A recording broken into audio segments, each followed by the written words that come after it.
वहां पर केदारनाथ बद्रीनाथ इत्यादि क्षेत्रों की महिमा आती है।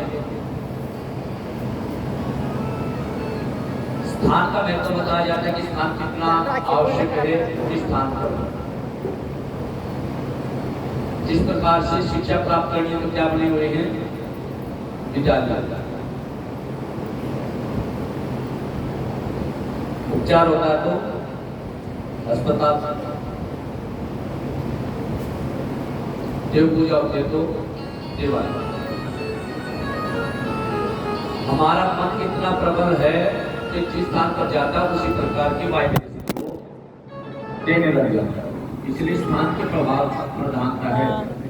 जिस स्थान पर बैठे हुए होंगे वैसे ही कोई विचार, वैसे ही वाइब्रेशन देना हमारे मन का कार्य। अक्षेत्र उसका ये ऐसा प्रभाव है जो केदारनाथ जी की कथा। केदारनाथ है शिव क्षेत्र, शंकर भगवान का क्षेत्र है वो। वहां पर शिव और पार्वती हृदय में रहते।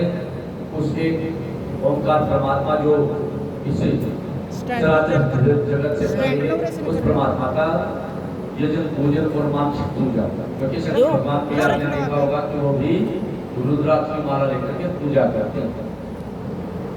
वो ध्यान लगाए इसका, वो शिव जो हुआ है। शंकर भगवान इसी का ध्यान लगाते हैं, लेकिन वो है कौन? वो एक अगोचर, अद्वितीय, अवर्णनीय, जो इस जगत से परे है, जिसको आप और हम मिलकर के मानव तन पाने के बाद में भी जो हम समझते हैं कि मानव की तन कीमती है, उसके पश्चात में भी हम उसको जान नहीं पाएंगे। उस परमात्मा का ध्यान करते हैं और उसका ऐसा प्रभाव है कि केदारनाथ में जाकर के यदि कोई एक दिन तपस्या करेगा तो उसको 10,000 वर्षों तक तपस्या करने का पुण्य प्राप्त होगा। इस कारण से शंकर भगवान ने अपने तप के प्रभाव से उसका प्रभाव बढ़ा रखा है। जैसे आप फोन लेकर के जाते हैं ना, यहाँ आते ही आपकी वाइब्रेशन, ये जो फोन की ये जो सिग्नल है वो कम हो जाता है इस मंदिर में। भगवान भी चाहते हैं कि फोन बार बार डालते हैं, कथा ही सुन रहे हैं। इसका प्रभाव है, अक्षेत्र का प्रभाव है। यहाँ पर टावर किया तो ज्यादा दूर है, या कोई ना कोई तो बात है कि यहाँ पर आते ही सिग्नल कम पड़ जाते हैं। दुनियादारी के अटैचमेंट यहाँ खत्म। भगवान कहते हैं 11 सेक्टर से एकांत में आ जाओ, एकांत में आ गए तो भगवान की भक्ति करो। इसलिए यहाँ पर भगवान ने भी सिग्नल खत्म कर दी। ज्यादा दुनिया के अटैचमेंट मत रहो, भगवान के अटैचमेंट रहो। तो शंकर भगवान ने भी उस क्षेत्र को भी ऐसा ही बना रखा है कि वहां पर आप दुनियादारी इत्यादि से ना जुड़े। वहां पर तो जाकर के यदि आप एक दिन की तपस्या करेंगे तो आपका मन ऐसा एकाग्र होकर के तपस्या में वहां लगेगा कि कामनाओं का आपके ऊपर कोई प्रभाव नहीं चलेगा। कैसे? जैसे नारद जी महाराज के ऊपर नहीं चले। नारद जी महाराज ने भी कामदेव को जीत लिया था, वैसा वो क्षेत्र है। उस क्षेत्र पर जाकर के भगवान शिव और पार्वती माता रहते हैं। और उस समय पर जगत के अंदर एक राक्षस की उत्पत्ति हुई। राक्षस राजा जिसका नाम है सहस्त्रार्जुन। सहस्त्रार्जुन ने ब्रह्मा जी से तपस्या करके वरदान मांगा। बोले प्रभु जी मुझे वरदान दीजिए। बोले हाँ मैं आपकी तपस्या से संतुष्ट हूँ। हे पुत्र जो आप वरदान चाहते हैं मांगिए। क्या वरदान चाहते हैं? बोले प्रभु जी मुझे जगत के अंदर अमर कर दीजिए। हमने हमारे बाबू के मारे। बोले मैं किसी के मारे ना मरूं। ब्रह्मा जी ने कहा ये नहीं हो सकता। संसार के अंदर जिसने शरीर धारण कर लिया उसको शरीर त्याग का निर्णय लेना पड़ेगा। अपनी इच्छा बताइए कैसे मृत्यु स्वीकार करेंगे? बोले महाराज जी मुझे आशीर्वाद दीजिए कि मुझे 1000 कवच और कुंडल दे दीजिए और एक कवच कुंडल को वो काटे जो 10,000 साल तपस्या कर जाए। पहले वो 10,000 साल तपस्या करे फिर जाकर के मेरे एक कवच और पुत्र को काट पाएगा, ऐसा मुझे बता। ब्रह्मा जी ने कहा आज ठीक। ब्रह्मा जी का आशीर्वाद सहस्त्रार्जुन ने 1000 भुजाएं थी, सहस्त्र बाहु 1000 भुजाएं, 1000 भुजाओं के द्वारा उस सहस्त्रार्जुन राजा ने सारे जगत को जीतना आरंभ कर दिया। हमारे पास में 2 हाथ हैं, हम इन 2 हाथों से क्या कर लेते हैं? वो देखिए, जिसके पास में 1000 हाथ हो और वो यदि आताताई हो जाए, दूसरों को सताने ही लग जाए, जिसके 1000 हाथ हो, तो वो क्या नहीं कर सकता। वही सहस्त्रार्जुन राजा है जो रावण को उसने गुरसाल के अंदर बंदी बना करके रखा था। रावण के पिता गए थे विश्वेश्वरवा, तब जाकर के छुड़वाया था, इसको छोड़ दिया। अन्यथा वहां पर बच्चे खेलते थे रावण से, गुरसाल में बंदी बना रखा था रावण को, तो वहां पर बच्चे उसके साथ में खेलते थे। ये बंदी बना रखा है, उसको थप्पड़ मार करके भाग जाते हैं। इसका प्रभाव था सहस्त्रार्जुन। सहस्त्रार्जुन राजा जो आताताई हो गया, रावण जैसे राजा को भी कैद में रखने लगा, तब उसका बल बहुत ज्यादा बढ़ गया। देवताओं को भी उन्होंने कष्ट देना आरंभ कर दिया। देवताओं ने जाकर के हरि भगवान से प्रार्थना की, बोले प्रभु जी, हम सब मिलकर आपकी शरण में आए, कृपा कर हमारे कष्ट को दूर करो। हरि भगवान बोले कि हाँ अवश्य ही, मैं ब्राह्मण के लिए, लोक के लिए, पृथ्वी के लिए, देवताओं के लिए और अपने भगत के लिए मैं कुछ भी कर सकता हूँ, इसलिए मुझे स्वीकार है। देवताओं का कष्ट दूर करना, सहस्त्रार्जुन का कल्याण करना है, इसलिए परमात्मा ने पाप रूप धारण, छोटे से शिशु बने। मां पार्वती और शंकर भगवान नीचे मंगा करके गंगा जी पर स्नान करने गए हुए, और जो उनका आसन था, कुटिया थी, उसके अंदर जाकर के भगवान भय प्रकट कर पाला, छोटा सा रूप बनाया, कुटिया के अंदर जाकर के रोने लगे। और उस रुद्र को 3 लोगों में सुना जा सकता था, ऐसे रोने लगे। मां पार्वती ने कहा, हे भूत भोलेनाथ, हे शंकर भगवान, हे नाथ जी, कोई बच्चा रो रहा है। शंकर भगवान को लगा कि जहाँ केवल हम 2 होते हैं, वहां पर कौन ऐसा पहुंचा जो बच्चा है।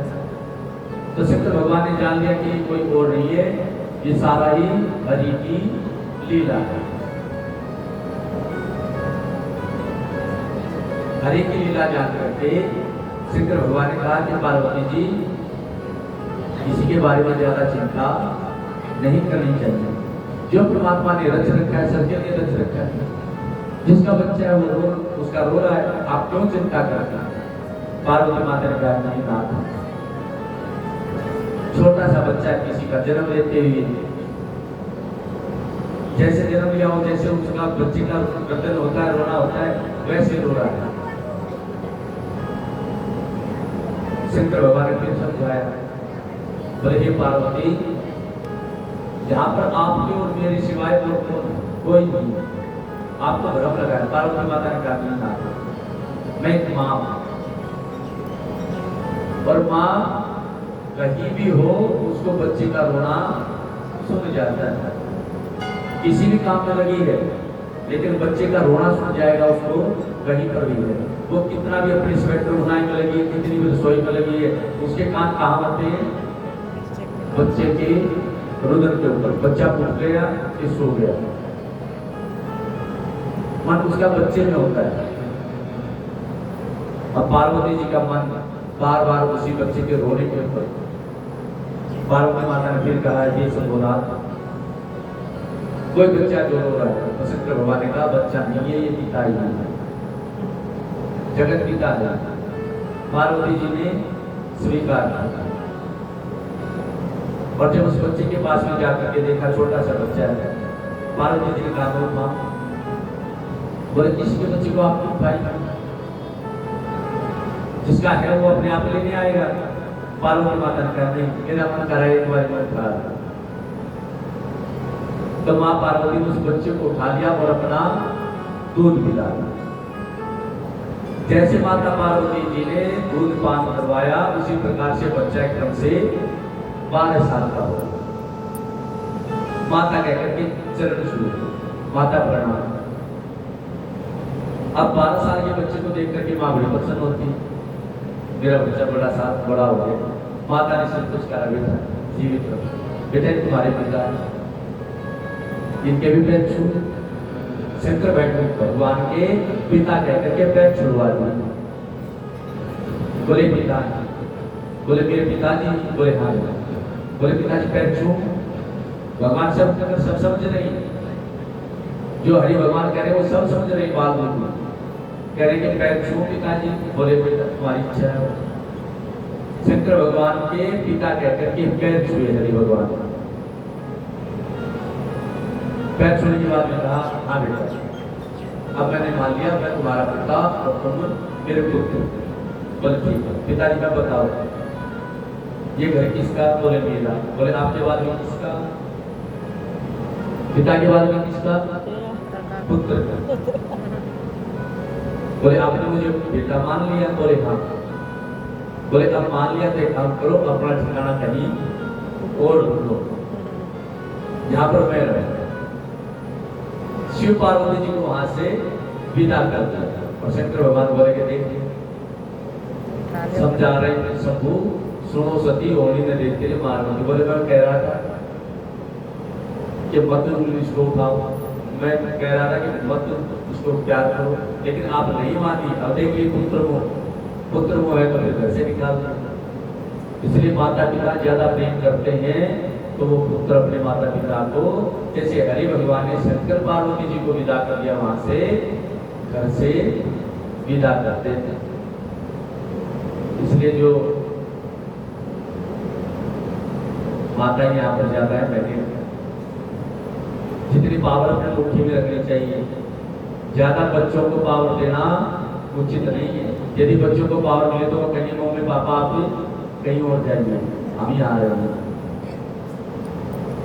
तो ये तो पता तब से चली आ रही जब शंकर भगवान को नारायण भगवान ने विदा किया। वहां पर भगवान ने शिव और पार्वती जी को उस क्षेत्र से विदा किया और शिव वहां पर तपस्या करने लगे। जब देखा कि नारायण जी तपस्या कर रही हैं तो फिर वहां पर लक्ष्मी जी ने उनको कठोर तपस्या करते देख करके बद्री का रूप धारण किया और भगवान ने वहां पर एक रूप अपना नर और एक नारायण, दो स्वरूप धारण किया। नर और नारायण दोनों ने वहां पर तपस्या की। एक दिन की तपस्या करने का कितना पुण्य है वहां पर? 10,000 साल। नर ने तपस्या की और शस्त्र अर्जुन से लड़ने के लिए चले गए। एक कवच कुंडल काट लिया। जिस दिन युद्ध हो रहा था उस दिन नारायण ने तपस्या कर रहे थे। दूसरे दिन नारायण जी युद्ध करने गए, नर ने तपस्या की। ऐसे करते करते सहस्त्रार्जुन राजा के 299 कवच और कुंडल काट दिए। सहस्त्रार्जुन राजा को लगा कि जिसने 299 काट दिए हैं तो ये अब मेरे 1000वां कवच और कुंडल भी काट सकते हैं। इसलिए वो भाग करके सूर्य भगवान की शरण में गए और सूर्य भगवान को कहा त्राजमान हे जगत रक्षक, हे सूर्य भगवान आपकी शरण के अंदर। सूर्य भगवान ने शरण में लिया। पीछे पीछे नर और नारायण दोनों पहुंच गए। बोले इसके ऊपर हमारा अधिकार है, हमसे युद्ध में भाग करके आया है। सूर्य भगवान ने कहा कि देखो युद्ध में भाग करके आया है, युद्ध की बातें युद्ध में की जाएंगी। इस समय पर ये मेरी शरण में है और मैं शरणागत रक्षक हूं। जब तक मैं नहीं चाहूंगा तब तक आप इसको नहीं ले जा सकते। सूर्य भगवान ने अपने पास में रख लिया। काल पर्यंत युग परिवर्तन हुआ और कुंती जी को दुर्वासा जी ने मंत्र दिया, गुरु मंत्र। कुंती जी ने परीक्षा करनी चाहिए कि ये मंत्र है भी असली के नहीं है। गुरु वचनों को रखना संभाल कर, गुरु वचनों में बड़ा प्राण। जो गुरु मंत्र दे दिया जाए वो गुप्त रखना चाहिए। कुंती ने विश्वास नहीं किया कि सत्य भी हो सकता है। वो आर अवस्था थी और वो जब सूर्य भगवान का मंत्र था, सूर्य भगवान पढ़ रहे। बोले ये पुत्री क्या चाहती? बोले मैं तो केवल परीक्षा ले रही थी कि मंत्र है भी कि नहीं। बोले शंकर भगवान एक ग्रंथ कथा आती है हंसी की, क्योंकि काफी देर तक आप लोग इस प्रकार की कथाएं सो जाओगे। जी सोने का प्रयत्न करें, सो न जाए। किसी ने शंकर भगवान की भक्ति की और भक्ति करने के पश्चात में शंकर भगवान को बहुत ज्यादा जल्दी प्रसन्न हो जाते हैं। शंकर भगवान प्रकट हो गए। बोले भक्तराज क्या मानना चाहते हो? मांगो। बोले मेरी तो कुछ इच्छा ही नहीं, मैं तो वैसे तपस्या कर ली बस। मंदिर मन किया, जल चढ़ा दो मन किया, भगवान के पास बैठ कर जो मन तो वैसे जल लिया। शंकर भगवान ने कहा कि देखो अमोघ दर्शन दर्शन अमोघ जगमान। बोले मेरा दर्शन अमोघ है, यदि कोई मेरे दर्शन करेगा खाली तो मैं रखता नहीं, कुछ न कुछ तो देता हूँ, बताओ क्या मांगू। अब दुर्गति का पता था नहीं कि क्या मांगना है, अपने इतनी बात नहीं मांगी। बोले संसार में इतने लोग, इतनी माताएं, इतने पशु पक्षी दुखी होकर के घूमते रहते हैं। बोले प्रभु जी कोई ऐसी वस्तु दो जिससे सबको गर्व ठहर जाए। बोले ये ले बेटा, इतना सा कोई पत्थर जड़ी बूटी दे दी। बोले बेटा जिसके पेट के ऊपर से ऐसे घुमा करके कहेगा ओम नमः शिवाय ओम नमः शिवाय, बोले उसको गर्व रह जाएगा। बोले ठीक है। शंकर भगवान चले गए और विचार करने लगा कि भाई अभी इतना सा पत्थर दिया है, उससे कुछ होगा कि नहीं होगा। देख तो लो, भस्मासुर की तरह अपने ही पेट के ऊपर घुमा लिया। बोले ओम नमः शिवाय ओम नमः शिवाय ओम नमः शिवाय, इतना बड़ा पेट हो गया। फिर कह रहे हे शंकर भगवान रक्षा करो, हे शंकर भगवान त्राहिमाम। शंकर भगवान भगत की पुकार सुनकर के फिर प्रकट। बोले बेटा अब क्या परेशानी आई बताओ। बोले महाराज दया करो महाराज। बोले भक्त तो क्या इच्छा छूटेगा, बोले तो क्या इच्छा छूटेगा, ऐसे ना छूटेगा। अब जब आप शास्त्र विहित कर्म नहीं करेंगे तो फिर कष्ट आएंगे। कुंती जी ने विश्वास नहीं किया कि दुर्वासा ऋषि जी ने जो मंत्र दिया है वो असर करता भी है कि नहीं करता है, विश्वास ही नहीं। जब कर रहे थे सूर्य भगवान प्रकट हुआ। बोले देखो देवता जब आते हैं तो कुछ न कुछ देख करके जाते हैं, खाली नहीं जाता। अब मैं क्या, कुंती जी ने कहा कि महाराज मेरी कोई इच्छा नहीं। जब इच्छा नहीं तो सूर्य भगवान की इच्छा क्या दिया गया? उनके पास में सपेरे क्या था? सहस्त्रार्जुन राजा पुत्र रूप में सहस्त्रार्जुन को कवच और कुंडल सहित कुंती जी को सौंप दिया। और वही कुंती पुत्र आगे चल करके क्या कहलाए? कर। लेकिन वरदान था मेरे कवच कुंडल वो काटेगा जो एक 10,000 साल तक तपस्या करेगा। वही नर और नारायण किस रूप में आए? श्री कृष्ण जी और अर्जुन। वही केदारनाथ में जाकर के अर्जुन को तपस्या करनी पड़ी और उसी तपस्या के प्रभाव से अर्जुन जब कर्ण का वध हुआ, कल्याण किया गया, उस समय पर योग परिवर्तन के अनुसार उस समय पर भी दोनों इकट्ठे होकर के भी कर्ण को मार नहीं सकते। नर और नारायण दोनों इकट्ठे नहीं रथ के ऊपर। उससे पहले भी कहा कि इसके पास में कवच और कुंडल जब तक हैं तब तक इसका कोई वध नहीं कर पाएगा। इसलिए इंद्र देवता ने कवच और कुंडल दान में मांगा। कवच कुंडल देने के पश्चात में भी कर्ण ने युद्ध किया, फिर भी अभी उसको हरा नहीं पाया। और जब रथ का पहिया था फंसा, जब कर्ण निकालने के लिए नीचे उतरे तब भगवान कहा कि अब प्रहार करो। अर्जुन कहा कि ये धर्म नीति के विरुद्ध धर्म क्षेत्रे टीम क्रियात्मक जय पांडवार्च। बोले धर्म क्षेत्र ये धर्म युद्ध है, इसके अंदर अधर्म हो रहा है, मारना उचित नहीं। बोले पिछली बातों को याद करो। तब श्री कृष्ण भगवान ने वहां पर कर्ण का हत्या के ऊपर प्रहार करवा करके अर्जुन के द्वारा याद दिलवा कि यही सहस्त्रार्जुन राजा है जो पिछले जन्म के अंदर हमारे युद्ध के अंदर भाग चुका है। युद्ध से भागना भी युद्ध की नीति के विरुद्ध है, और इसने जो विद्या ग्रहण की थी परशुराम जी से वो भी नीति के विरुद्ध होकर के की थी, इसलिए इसको इस समय पर मारना कोई दोष नहीं। तब जाकर के उस सहस्त्रार्जुन का कल्याण किया। सहस्त्रार्जुन यदि कल्याण को प्राप्त हुए तो किसके द्वारा?